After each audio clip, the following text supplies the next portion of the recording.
Hi viewers, welcome to my channel Vagdevi's art.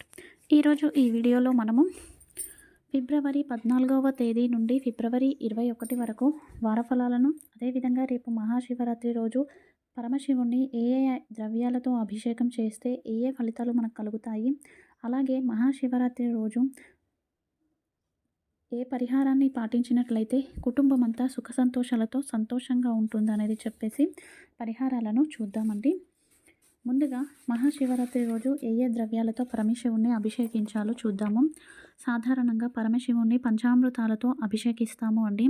ఆవు పాలతో పరమశివుని అభిషేకిస్తే సుఖాలు కలుగుతాయి. ఆవు పాలు ఆవు నుంచి పితికిన తర్వాత కొంచెం గోరువెచ్చగా ఉంటాయి. ఆ ఆవు పాలతో చేస్తే ఇంకా ఫలితం వేగంగా ఉంటుంది. అలాగే అలాంటి ఆవు పాలను తోడేస్తే వచ్చిన ఆవు పెరుగుతోటి అభిషేకిస్తే బలము, పేరు, ప్రఖ్యాతులు కలుగుతాయి. అదేవిధంగా ఆజ్యము అంటే నెయ్యిని మనం తీసుకొచ్చి గడ్డలుగా అభిషేకించకూడదండి. దానిని కరగపెట్టాలి. కరగపెట్టడం కూడా స్టవ్ మీద కరిగించకుండా వేడి నీటిలో ఆ నెయ్యిని కరిగించితే దాన్ని ఆజ్యం అంటారు. దానితో అభిషేకం చేస్తే ఐశ్వర్యం కలుగుతుంది. అదేవిధంగా పరమశివుణ్ణి చక్కెరతో అభిషేకిస్తే దుఃఖాలు తొలగిపోతాయి. చక్కెరను గ్రైండర్ చేసి ఆ పొడితో అభిషేకిస్తే దుఃఖాలు తొలగిపోతాయి. తేనెతో అభిషేకిస్తే ముఖ వర్చస్సు పెరుగుతుంది. అదేవిధంగా డబ్బుల కోసం, ధనం కోసం పరమశివుణ్ణి చెరకు రసంతో అభిషేకించాలి. అదేవిధంగా కొబ్బరి నీటితో అభిషేకిస్తే సర్వము ప్రాప్తిస్తాయి. ఇక పాపాలు తొలగిపోవాలి అంటే భస్మంతో అర్చించాలి. ఇక సంతానం కోసం ఎవరైతే ఎదురు చూస్తున్నారో సంతానం కలగడం కోసం పరమశివుణ్ణి సాన మీద అరగదీసిన గంధాన్ని కొంచెం నీటిలో వేసుకొని దాన్ని పలుచగా చేసి ఆ నీటితో అభిషేకించాలి. ఇక సుగంధ పుష్పాలను నీళ్ళల్లో ఉంచి ఆ స్మెల్ అంతా వాటర్కి పట్టిన తర్వాత వాటితో అభిషేకిస్తే భూలాపం కలుగుతుంది. బిల్వ వాటరు అంటే బిల్వ ఆకులను వాటర్లో వేసి ఆ బిల్వ ఆకులో ఉన్న సుగంధం అంతా కూడా వాటర్కు వచ్చిన తర్వాత దానితో అభిషేకిస్తే అదృష్టం అనేది ప్రాప్తిస్తుంది. ఈ విధంగా ఎవరికి ఏదైతే కావాలి అనుకుంటున్నారో ఆ విధంగా అభిషేకించండి. ఫలితాల కోసం కాకుండా భగవంతుణ్ణి చేరుకోవాలని భక్తితో, శ్రద్ధతో, మోక్షం కోసం, ముక్తి కోసం భగవంతుణ్ణి ఆరాధిస్తే చాలా మంచిది. ఇక వారఫలాల గురించి చూద్దామండి. ముందుగా నవగ్రహ సంచారం. మిథునంలో గురువు, సింహంలో కేతువు, మకరంలో కుజుడు, కుంభంలో రవి, బుధుడు, శుక్రుడు, రాహువు ఉన్నారు. అలాగే మీనంలో శని సంచారం ఉంది. ఇక మకరం, ధనుస్సు, కుంభం, మీనంలో చంద్ర సంచారం ఉంది. ఇక ఈ గ్రహగతులను అనుసరించి వారఫలాలు ముందుగా చూద్దాము. ముందుగా మేషరాశి వారికి ఈ వారమంతా అనుకూలంగా ఉంది. ఆర్థిక విషయాలు సానుకూలంగా ఉన్నాయి. రావాల్సిన ధనం అనేది వస్తుంది. ఆదాయ మార్గాలు కూడా ప్రయత్నాలు చేస్తారు. ఉద్యోగ వ్యాపారాల్లో సానుకూల పరిస్థితులు ఉన్నాయి. ఈ వారమంతా మీరు సద్వినియోగం చేసుకుంటే చాలా మంచిది. విదేశీ ప్రయాణం చేసే వారికి ఏదైనా ఆటంకాలు ఉంటే ఆ ఆటంకాలు తొలగిపోతాయి ఈ వారంలో. ఇక ఈ వారం మీకు కలిసి వచ్చే రోజులు ఆదివారం, బుధవారం పాటించవలసిన పరిహారం విష్ణు సహస్రనామాన్ని పారాయణ చేయడం. తదుపరి వృషభ రాశి వారికి ఈ వారమంతా సానుకూలంగా ఉంది. ఎదుటివారికి సహాయం చేస్తారు. అలాగే ఎదుటివారి నుండి మీరు కూడా సహాయ సహకారాలు అందుకుంటారు. ఆర్థిక స్థితిగతులు మెరుగుపడుతున్నాయి. కొద్దిపాటి ఒడిదుడుకులు ఉన్నా కూడా వాటిని మీరు సమర్థవంతంగా ఎదుర్కొంటారు. ఇక బెటర్ జాబ్ కోసం ఎవరైతే ప్రయత్నాలు చేస్తున్నారో వారికి అనుకూలంగా ఉంది. నిరుద్యోగులకు ఈ వారంలో జాబు రాకుంటే అది ప్రయత్న లోపమే కానీ ఈ గ్రహలోపం అయితే కాదు. జీవిత భాగస్వామితో గొడవలు ఉంటే అవి సద్దుమణుగుతాయి. విద్యార్థులకు అనుకూలంగా ఉంది. మొత్తం మీద స్వయంకృత అపరాధం ఈ వారం చోటు చేసుకున్నంత వరకు ఈ వారం అంతా మీకు సానుకూలంగా ఉంది. ఈ వారం మీకు కలిసి వచ్చే రోజులు మంగళ, బుధ, గురు, శుక్ర. పాటించవలసిన పరిహారం హనుమాన్ చాలీసా పారాయణం. తదుపరి మిథున రాశి వారికి ఈ వారం అంతా మిశ్రమ ఫలితాలు గోచరిస్తున్నాయి. డబ్బులు వస్తాయి, ఖర్చు అవుతాయి.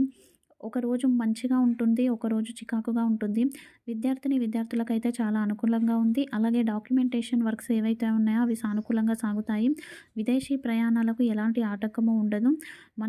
ఈ వారాంతంలో మీకు మనసు సంతోషంగా ఉండే సంఘటనలు జరుగుతాయి. ఈ వారం మీకు కలిసి వచ్చే రోజులు ఆదివారం, శుక్రవారం. పాటించవలసిన పరిహారం వెంకటేశ్వర కరావలంబ స్తోత్ర పారాయణం. తదుపరి కర్కాటక రాశి వారికి ఆర్థిక అంశాలు బాగానే ఉన్నాయి. ఏదైనా కూడా కొన్ని వాయిదా పడే అవకాశాలు ఉన్నాయి. అంటే సానుకూలంగా ఉంటుంది, కానీ కొన్ని కొన్ని పనులు వాయిదా పడతాయి. ఇంటిని అందంగా అలంకరించుకుంటారు. పిల్లలను సన్మార్గంలో నడిపించే ప్రయత్నం చేస్తారు. పెద్దవారి ఆరోగ్యం విషయంలో ఉన్న ఆందోళన సానుకూల పడుతుంది. మొత్తం మీద ఈ వారమంతా సానుకూల ఫలితాలే గోచరిస్తున్నాయి. అష్టమంలో 4 గ్రహాలు మంచి ఉన్నాయి. మంచి జరిగినా కూడా మొత్తానికి తృప్తి అనేది మీకు చాలా తక్కువగా ఉంటుంది. ఈ వారం మీకు కలిసొచ్చే రోజులు శనివారం, సోమవారం పాటించవలసిన పరిహారం హనుమాన్ చాలీసా పారాయణం. తదుపరి సింహరాశి. సింహరాశి వారికి ఈ వారమంతా సానుకూలంగా ఉంది. ఇక శనివారము అదే విధంగా వారాంతంలో ఉండే ముందు 2, 3 రోజులు తప్పితే మిగతా రోజులు అనుకూలంగా ఉన్నాయి. ఆర్థిక విషయాలు బాగున్నాయి. అప్పులు తీరుస్తారు. ధనము ఇవ్వాల్సిన వారికి ఇచ్చేస్తారు. మీకు రావాల్సిన ధనం వస్తుంది. నూతన జాబు ప్రయత్నాలు చేసేవారికి సానుకూలంగా ఉంది. వ్యాపారస్తులకు ఎలాంటి ఆటంకాలు లేవు. కుటుంబ సభ్యులపైన కాస్త అజమాయిషి చెల్లిస్తారు. మంచి కోసమే చేస్తారు కానీ మంచి చేయబోయి చెడు ఎదురైంది అంటారు చూడండి, ఆ విధంగా మీ పరిస్థితి ఉంటుంది. కాస్త జాగ్రత్త వహించండి. ఈ వారం మీకు కలిసొచ్చే రోజులు ఆదివారం, మంగళవారం, సోమవారం, బుధవారం పాటించవలసిన పరిహారం దశరథ కృత శని స్తోత్రం. ఇక తదుపరి కన్యారాశి. కన్యారాశి వారికి ఈ వారమంతా మధ్యస్థంగా ఉంది. ముఖ్యంగా శనివారం నుంచి మంగళవారం వరకు ప్రతికూల పరిస్థితులు ఉన్నాయి. బుధవారం నుంచి అనుకూలంగా ఉంది. ఇక మంగళవారం వరకు కూడా ఆర్థిక చికాకులు, కొట్లాటలు, నష్టాలు, నిందలు లాంటివి ఎదురయ్యే పరిస్థితులు ఉన్నాయి. అదేవిధంగా బుధవారం తర్వాత నుంచి చాలా అనుకూలంగా ఉంది. ఆర్థిక విషయాల్లో బాగుంది. జీవిత భాగస్వామి తోడ్పాటు లభిస్తుంది. సంతానం విషయంలో సంతోషంగా ఉంటారు. ఈ వారం మీకు కలిసొచ్చే రోజులు బుధవారం, గురువారం, శుక్రవారం, శనివారం పాటించవలసిన పరిహారం ఇష్టదైవాన్ని ఎర్రని పూలతో పూజించడం, దుర్గా అమ్మవారి ఆరాధన చేయడం. ఇక తదుపరి తులారాశి. తులారాశి వారికి ఈ వారమంతా సాధారణంగా ఉంది. ఒకరిపైన ఆధారపడద్దు. క్రాస్ చెక్ చేసుకున్నంత వరకు కూడా మీరు ఇతరులను నమ్మకూడదు. వృత్తి, ఉద్యోగ, వ్యాపారాల్లో కాస్త చికాకులు ఉన్నాయి. మొత్తం మీద మీరు రిస్క్ అనే పదానికి దూరంగా ఉండడం చాలా మంచిది. ఒక ఋషి ఎలాగైతే ఉంటాడో ఎవరి పాపం వారికే, ఎవరి కర్మ వారికే అని వదిలేస్తూ ఉండండి. మీరు మౌనంగా ఉండండి. ఇక ఈ వారం మీకు కలిసొచ్చే రోజులు శనివారం, శుక్రవారం పాటించవలసిన పరిహారం శివకవచ స్తోత్ర పారాయణం. తదుపరి వృశ్చిక రాశి. వృశ్చిక రాశి వారికి అనుకునేది ఒకటి, జరిగేది మరొకటిగా ఉంటుంది. మధ్యలో 2 రోజులు తప్పించి మిగతా రోజులంతా ప్రతికూలంగా ఉంది. ఆదాయానికి మించి ఖర్చులు ఉంటాయి. మీరు చెప్పేది ఒకటి, ఎదుటివారు అర్థం చేసుకునేది ఇంకోటిగా ఉంటుంది. చికాకులు పెరుగుతాయి. ఎదుటి వ్యక్తులు మీరు నొచ్చుకునే విధంగా ప్రవర్తిస్తారు. ఈ వారం మీకు కలిసొచ్చే రోజులు ఆదివారం, సోమవారం పాటించవలసిన పరిహారం ఆదిత్య హృదయ స్తోత్ర పారాయణ. తదుపరి ధనుసు రాశి. ధనుసు రాశి వారికి చికాకులు అధికంగా ఉన్నాయి. వివాదాలు ఎక్కువగా ఉన్నాయి. మానసిక వ్యధ పెరుగుతుంది. భయము, ఆందోళన కలుగుతూ ఉంటాయి. మొహమాటానికి పోయి కొన్ని పనులు చేయాల్సి వస్తుంది. ఈ వారమంతా మీరు జాగ్రత్త వహించాలి. ఈ వారం మీకు కలిసొచ్చే రోజులు శనివారం, బుధవారం పాటించవలసిన పరిహారం హనుమాన్ చాలీసా పారాయణ. తదుపరి మకర రాశి. మకర రాశి వారికి ఈ వారం కాస్త భావోద్వేగాలు ఎక్కువగా ఉంటాయి. డబ్బులు నిలబడవు. నలుగురిలోకి వెళ్ళి మాస్క్ వేసుకొని తిరిగే నాటకీయ జీవితాన్ని గడుపుతారు. అంటే మీరు లోపల బాధపడుతున్న పైకి సంతోషంగా ఉండడం లాంటివి. ఈ ప్రపంచంలో ఇలాగే ఉండాలి అన్న స్టేజ్లో మీరు ఉండిపోతారు. లాభ నష్టాలు పెద్దగా ఏమీ లేవు. సాధారణంగా ఉన్నాయి. ఈ వారం విద్యార్థులకు అనుకూలంగా ఉన్నాయి. మంచి ఫలితాలు ఎంతైతే ఉన్నాయో అంతే ఎక్కువ ప్రతికూల ఫలితాలు ఉన్నాయి. మొత్తం మీద ఈ వారం అంతా యావరేజ్గా ఉంది. ఈ వారం మీకు కలిసొచ్చే రోజులు ఆదివారం, సోమవారం పాటించవలసిన పరిహారం నవగ్రహ స్తోత్ర పారాయణం. తదుపరి కుంభరాశి. కుంభరాశి వారికి అనుకూలంగా ఉంది. క్షణం తీరిక లేకుండా ఉంటారు. శ్రమకు తగ్గ ఫలితాలు ఉంటాయి. పెద్దగా ఇబ్బందులు ఏవీ లేవు. శుభకార్య ప్రయత్నాలు చేస్తారు. పెద్దగా ఆటుపోట్లు కూడా లేవు. ఈ వారం మీకు కలిసొచ్చే రోజులు శనివారం, బుధవారం పాటించవలసిన పరిహారం దుర్గా ఆపదుద్దరక స్తోత్ర పారాయణం. తదుపరి మీన రాశి. మీన రాశి వారికి ఈ వారం అంతా సానుకూలంగా ఉంది. కుజుడు చాలా అనుకూలంగా ఉన్నాడు. రేపుకు రూపు లేదు అన్న విధంగా ఏ పని అయినా కూడా ఈ వారంలో కంప్లీట్ చేస్తారు. అన్ని వయసుల వారికి, అన్ని వృత్తుల వారికి చాలా అనుకూలంగా ఉంది. మొత్తం మీద స్వయంకృత అపరాధం లేనంత వరకు ఈ వారం అంతా చాలా బాగుంది. సద్వినియోగం చేసుకోండి.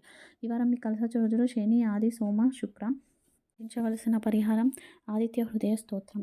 ఇక కుటుంబ సభ్యులంతా కూడా సంతోషంగా గడపడం కోసం మహాశివరాత్రి రోజు పాటించవలసిన పరిహారం గురించి చూద్దాం. శివరాత్రి రోజు శివాలయంలో అభిషేకం జరిగిన తర్వాత 8 నల్ల మిరియాలను, పిడికెడు నల్ల నువ్వులను శివలింగంపై వేసి మా ఇంటిల్లిపాది సుఖ సంతోషాలతో ఆనందంగా గడపాలి పరమేశ్వర అని ఆ పరమేశ్వరునికి సంకల్పం చెప్పుకోండి. ఖచ్చితంగా ఇంటిల్లిపాది సంతోషంగా ఉంటారు.